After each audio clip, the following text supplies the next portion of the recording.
Bright Star is set in 1818. It is about the romantic relationship between the handsome poet John Keats and the passionate Fanny Brawne. Fanny Brawne is a fashionable young woman who resides in Hampstead Village, London. She likes making her own clothes, no matter how strange they may seem. She has a good eye for detail and a vibrant personality. The Brawne family is close to the Dilke family. They invite them to their home to meet the young poet John Keats. There, Fanny meets his best friend, Charles Armitage Brown. The man describes Fanny as very well stitched, noticing her strange outfit. But when he greets her, she decides not to shake his hand and leaves him hanging. Charles asks Fanny what he has done to receive such cold treatment. Fanny tells him she does not shake hands with the enemy. Charles does not understand what she means, asking her what he has done to her. Fanny tells him he does nothing to her, or for her, and that is how she would like things to be between them. In fact, Fanny is offended by the way Charles speaks of her style. Charles exclaims that he does not know anything about fashion, so Fanny says she feels the same way about his poetry. She does not know what his verses mean. Charles's poems irritate her. John did not join the guests because he did not feel good. So, Mrs. Dilke asks Fanny to take tea to John. Charles tells them that John is busy writing and he should not be disturbed. Fanny thinks Charles is the expert when it comes to disturbing others. Fanny is not very good with people, so she tells them she is merely praising Charles, but her family worries she might offend John,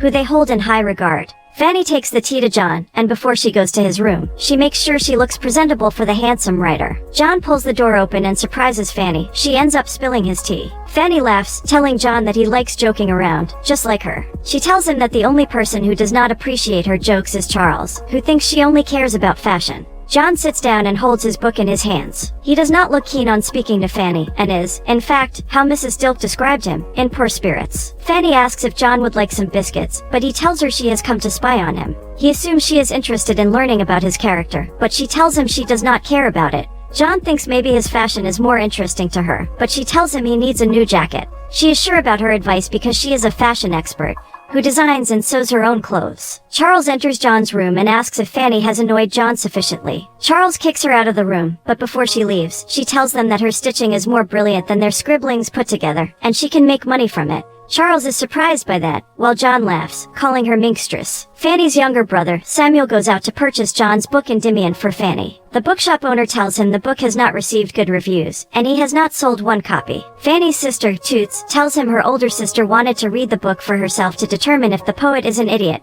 or not. Fanny takes John's book and asks her sister to read it. Fanny listens to the first few lines of a poem and asks Toots to stop. Fanny takes the book herself and reads it alone. She falls back in her bed, examining John's poems. Fanny is invited to a ball and uses it as an opportunity to speak to John. Fanny recites one of his verses. John remarks that she actually read his book. Fanny tells him she wanted to adore it, but she can't say if she hates it or not. John insists that she tells him the truth. Fanny is not afraid to speak up her mind, but she thinks she is not clever with poetry. John is no longer aloof, he jokes, telling her that it seems he is just like her. Apparently not clever with it either, but he is hopeful. Fanny believes that hope does not necessarily create results, but practice might. Like stitching, she got better at it after practicing a lot. While Fanny's dance card is full, John, on the other hand, does not like dancing and refuses to interact with others. Fanny notices how sad he looks and asks him if his brother, Tom, is doing better. But John is no bearer of good news. He is very concerned for his brother's health. Fanny shares with him the death of her father, who was very ill before he passed away. A man comes to take Fanny's hand to dance, and John lets her go. Fanny tries to bring comfort to a dying man. She goes to visit John's brother, accompanied by her brother and sister. She knocks on John's door. Inside, he and Charles seem to have had a long night of writing, and the room looks like a mess. Charles asks Fanny to leave whatever she brought outside,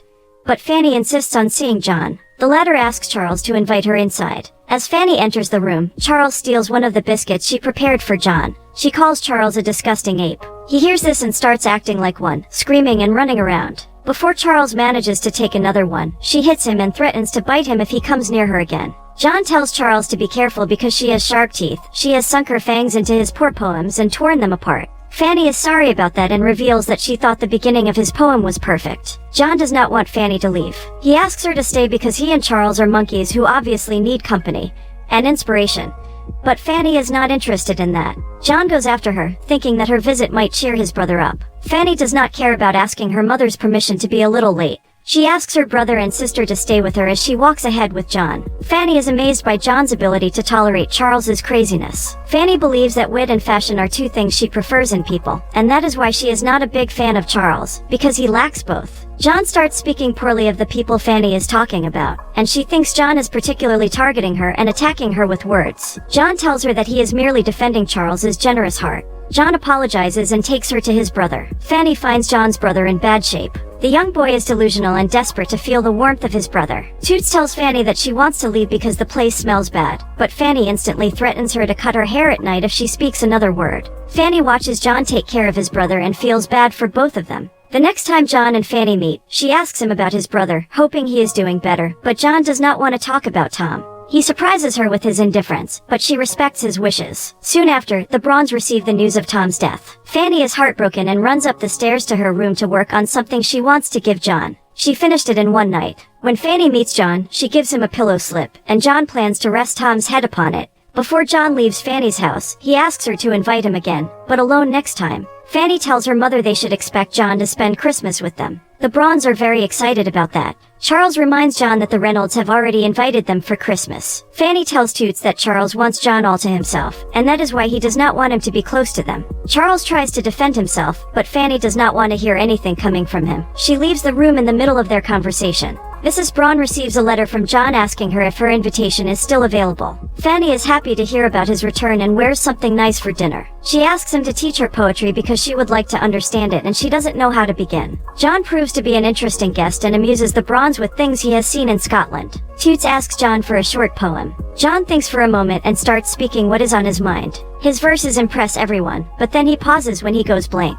When everyone leaves, John touches Fanny's hand, exploring what his feelings are dictating. Fanny goes to see John for her poetry class, but finds Charles with him. They pretend as if Charles is not there, but the latter listens to them, trying to contain his smile. He finally asks if Fanny is serious about poetry because he can't recognize her anymore. He can't believe that she is interested in poetry. Before Charles leaves the room, he makes fun of her ambition. Fanny is more comfortable alone with John. John tells her about the craft of poetry and thinks it should come naturally to poets. John takes back his offer and tells Fanny maybe he should not teach her because he does not have the right feelings for women. John is suspicious of his feelings, so Fanny asks if he doesn't like her. John confesses that he is attracted to her without knowing why. John is confused by women, and he finds that funny. He tells her that the feeling of writing a poem is like diving in a lake. Its purpose is not to swim straight back to the shore but to luxuriate in the sensation of the water, and to stay in it as long as possible. Fanny should not think too much about understanding the feeling, she should just feel it instead. Just as Fanny gains more knowledge about poetry, John, on the other hand, finds inspiration in their talks. Fanny tells her mother that John is brilliant, but she is not sure he likes her. Her mother thinks that John has no income, so it must be the reason why he is not pursuing her. Fanny is disappointed when she hears that John is sick and won't be teaching her. Charles tells her to stay anyway. He asks her about how her reading is going and discovers that she has read a lot in 1 week, including everything that John has written. Charles is amazed by her ambition, but he still behaves obnoxiously around Fanny. A letter comes to Fanny, and it is from Charles. The Valentine letter annoys her since the words he used are out of place. Outside Fanny's house, John is behaving oddly, standing under the rain. John asks if she has really received the letter. Fanny tells him it is probably a joke. John quickly runs away. Charles behind him calls his name, but John does not look back. Fanny follows them both into the woods. John believes that Charles has encouraged him to recover alone so he can win Fanny. John does not look well. He screams at his friend and asks about his intentions. Charles says that it is only a joke, but John remarks that no one is laughing. Charles tries to show John Fanny's true colors, accusing her of being a flirt, and that this is all a game to her. To stop his friend's attacks, John pushes Charles against a tree and asks him to respect the holiness of affection because he should not take it lightly. John walks back to Fanny and asks her if she is in love with Charles. At first, Fanny does not answer, but after they both pressure her for answers, she leaves. John looks at her figure in the distance and decides to follow her. Fanny does not accept John's apology. After some time, Fanny comes back around and visits John, bringing him flowers. Samuel tells John that they are going to stay next door. Everyone is excited about that, but Charles. He sees Fanny as a distraction. Now that they are living close, Charles gathers everybody to give them instructions about how he and John should not be disturbed when working. John hears Fanny's movements from the other end of the wall. He knocks on it, and she does the same, both feeling each other's presence without seeing or touching one another. John and Fanny are now close. They go on long walks and explore nature together. John tells Fanny about his dream, in which he kissed someone. Although he can't remember who, he can't forget the lips. Fanny is curious to know if it's her lips John dreamt about. John gets closer to her and gives her a kiss. On their way back, John and Fanny hold hands and kiss secretly. Toots is suspicious that something is going on between them, but they try to hide it. John seems much more inspired and lively. He is amazed by life and nature every day. Charles is worried for his friend because he is afraid that his involvement with Fanny is going to rob him of his freedom. John thinks that Fanny is the best thing that has happened to him, and that is the reason why he is writing again. His feelings for Fanny have opened new doors of creativity. His happiness paves the way for great poems, which he shares with Charles. Fanny finds the two poets working and sits in the back to watch them write. Fanny learns that Charles is doing his summer rental, which means he and John will be leaving. As Charles explains to her where they are planning to go, Fanny opens the door and leaves the room. John finds her crying and tells her that he has no money, which is why he should write to make a living. John believes that if he fails to support himself, he would love for Fanny to spend her life happily with another man, who will adore and cherish her as he does. Fanny screams that she hates John because she can't imagine herself with another man. Fanny is heartbroken and depressed. Every day, she expects a letter from John and is disappointed to hear nothing from him. She wonders if she is in love and asks her mother if this is what love means. Now that she knows what it feels like, she promises never to tease anybody for it again. At last, Fanny receives news of John. He tells her about how he spends his days and describes his miserable state being apart from her, and wishes they could be butterflies so they can fly away joyfully. Fanny feels happy hearing such beautiful words from the poet. She kisses it all the time and decides to write back. Fanny had spent 5 days in her bedroom, completely dejected.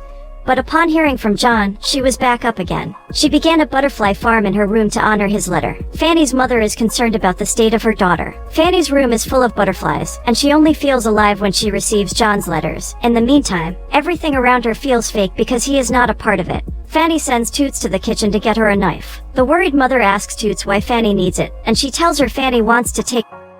Fanny is sitting on the ground crying her eyes out because things with John have come to an end. John is ashamed that he has not made a fortune, but Fanny does not care about money, she only wants him. All the butterflies are now dead because Fanny has stopped caring for anything. Charles is back at his house, and Fanny is sent by her mother to introduce the maid, Abigail, to him. Fanny is curious to know if John is coming back, but Charles assures her that John has decided to stay in London. Soon later, John visits the Brauns. They share a normal conversation as if they had never been apart. John gives Fanny a special ring, his mother's. He also plans to move in next door again, but Fanny's mother and Mrs. Dilk are afraid that John won't be able to support Fanny since his intentions are very clear. And in case they get married, they fear that she will spend the rest of her life in poverty. Fanny wears the ring on a different finger in front of her mother, afraid that she might object to John's moving in with Charles. Every time Fanny shows up, Charles leaves the room. John and Fanny are deeply in love. He writes poems about his love for her. Everything is fine until one day when John comes back from a short trip, looking seriously ill. He tells Charles that he feels something is wrong with him. Alarmed by this, Charles wakes up the maid and asks her to prepare a warm bath for John. Fanny hears this and goes inside Charles's place to help him. Fanny discovers a towel full of blood and is immediately scared, knowing it belongs to John. Charles believes that John needs to be away from Fanny to recover. So, he lies to his friend and tells him she went downtown. Fanny does not approve of this, and visits John, who is severely unwell. John is kept indoors. He sees Fanny through the window and writes her letters to send his love. Charles does everything in his power to separate the two, thinking her presence makes him sicker. Fanny pushes her bed against the wall to be close to him. Through a letter, John tells Fanny that he is recommended not to read or write poetry because that might worsen his condition. He thinks she should explore more options instead of lingering by his side. Fanny visits John to demand answers from him, and he tells her that he has coughed blood again. John feels like his disease has already won, but Fanny is hopeful that he will stay alive, and that his second poetry collection will be a success. The maid gives Fanny a letter, which he had instructed her to give to her the next day. The maid looks horrible and tells Fanny that Charles is the cruelest man she has ever known. Charles tells John that the maid is pregnant, but he does not mention the identity of the father. John thinks they should search for him. Charles tells John that the maid thinks he is the father. John is surprised to hear that, but Charles deeply suspects that it might be true. Charles is indebted to a lot of people, and now that he will take care of the maid's child, he is afraid he can't take care of John anymore. Fanny hears that John is recommended to move somewhere else with a better climate. Charles tells his friends that John does not have the money to move to Rome or anywhere else, so they suggest starting a fund for John. One of the men thinks John will need a companion, so they assume that Charles would be suitable for such a role. Fanny listens to all of this with tearful eyes. Once Fanny and John are alone, she expresses her wish to accompany him to Italy. Fanny finds where John is staying. He was ashamed to show her, but she insisted on seeing his room for herself. 5 weeks later, Fanny still can't give up on her love for John. She can't forget him no matter how hard she tries. Toots discovers the body of a man in the backyard and calls Fanny. She goes closer to the man and finds that it is John. He looks frantic and tells her that his heart has been in pain ever since he left before he finally faints. They hold him up the stairs as he coughs severely and call for a doctor. Fanny asks her mother to invite John to stay with them until he leaves for Italy. Her mother is concerned by that because they are not engaged,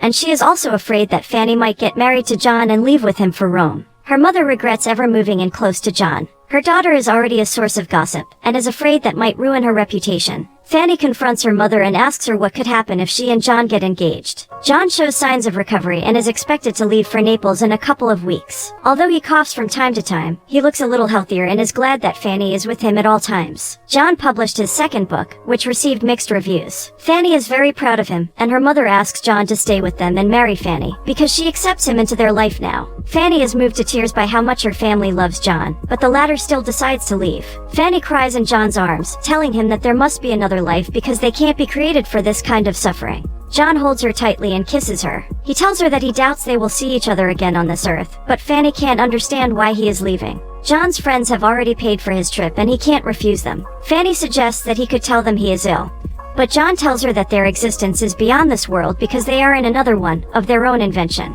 Fanny can't be without him, but John tells her he has a conscience and he can't give her hope. John and Fanny imagine how their life would be in case he returned. They lie in bed and hold each other's hands. He touches her face because touch has a memory, and that is how they decide to remember each other. John tells Fanny that they should not speak a word to one another on the day of his departure, and that is indeed what happened. Fanny accompanied him to the carriage and left without a single word out of her mouth. Charles is back with Abigail and their baby. Charles tells Fanny that John reached Naples, and he has written to him. Fanny reproaches Charles for leaving his friend when he most needed him. Charles asks Fanny if he should say aloud what she is thinking because it might bring her satisfaction. Then, he starts screaming that he failed John Keats over and over again, as his baby is crying in the background. A letter comes to Fanny's mother from John, telling her that Italy looks like a dream. Charles looks outside his window, watching Fanny and her siblings. He particularly focuses on Fanny. His eyes shine with a hidden emotion he can't decide. As Samuel is playing the violin in the living room, Fanny is sewing. They all stop what they are doing when Charles enters the room.